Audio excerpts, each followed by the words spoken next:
Assalamualaikum warahmatullahi wabarakatuh. Perkenalkan, nama saya Nabila Fitralika Fadilah dengan NIM 25016247, Program Studi Pendidikan Bahasa dan Sastra Indonesia, Fakultas Bahasa dan Seni, Universitas Negeri Padang. Saya akan menjelaskan materi tentang hakikat linguistik dari mata kuliah Pengantar Linguistik Umum. Yang pertama, apa itu linguistik? Linguistik adalah ilmu yang mempelajari bahasa secara ilmiah.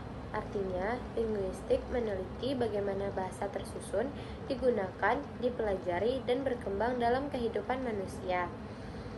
Linguistik meneliti bahasa secara deskriptif, sistematis, objektif, dan empiris, tanpa menilai benar atau salah berdasarkan kaidah preskriptif.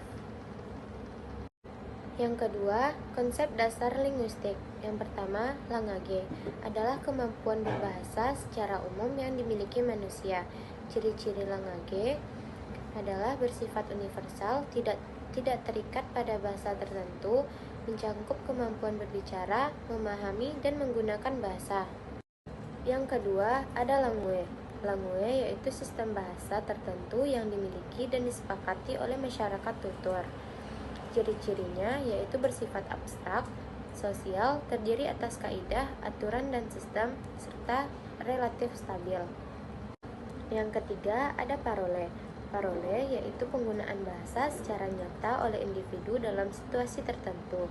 Ciri-ciri parole yaitu bersifat konkret, individual, dipengaruhi oleh konteks, emosi, dan situasi.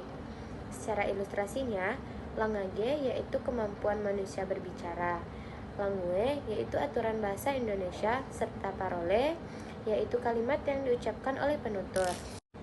Yang ketiga, ada keilmiahan linguistik, dibagi menjadi 3 tahap, yaitu tahap spekulasi adalah tahap awal kajian bahasa yang berdasarkan dugaan dan pemikiran logis, bukan penelitian ilmiah. Yang kedua, tahap observasi dan klasifikasi, yaitu tahap ketika bahasa mulai diamati secara langsung dan dikelompokkan secara sistematis. Yang terakhir, yaitu tahap rumusan teori, tahapan ketika hasil observasi dianalisis untuk membentuk konsep dan teori linguistik. Yang keempat, ada kriteria ilmiah linguistik.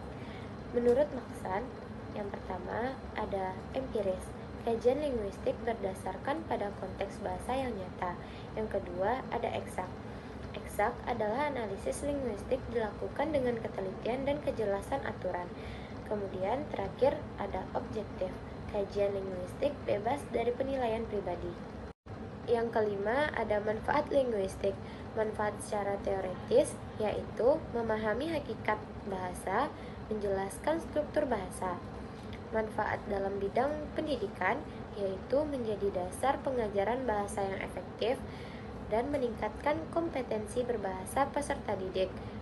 Kemudian manfaat dalam bidang profesi seperti guru dan dosen sebagai dasar pengajaran, bagi jurnalis sebagai penggunaan bahasa yang efektif. Yang keenam, kesimpulan. Linguistik adalah ilmu yang mempelajari bahasa manusia secara ilmiah, sistematis, dan objektif dengan tujuan memahami struktur, makna, dan penggunaan bahasa.